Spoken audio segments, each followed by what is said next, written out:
Magandang araw kaibigan. Marahil ay dumarating sa ating buhay na tayo po ay nawawalan po ng pag-asa.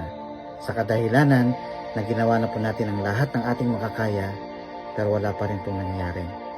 Ngunit ayon po sa banal na kasulatan, Jeremias 32, talatang 27, ang sinasabi, "Ako si Yahweh, ang Diyos ng lahat ng tao.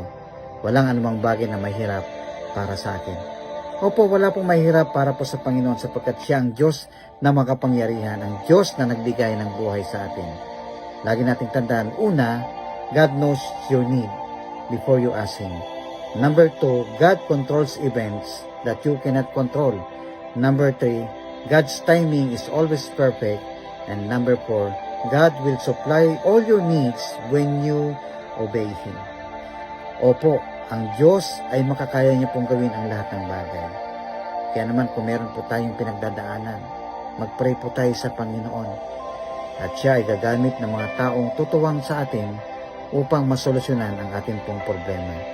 Lumapit po tayo sa Kanya. Panghawakan ang Kanyang salita na hindi niya tayo iwanan at hindi tayo pababayaan. Lord God, I pray, dalangin ko po patnubayan po ang bawat isa nanonood ngayon, anuman po yung problema, anuman po yung kanilang hinihiling. Lord, magkaroon po nawa ito ng katugunan ayon po sa iyong kalooban. Ito po ang dalangin. Amen.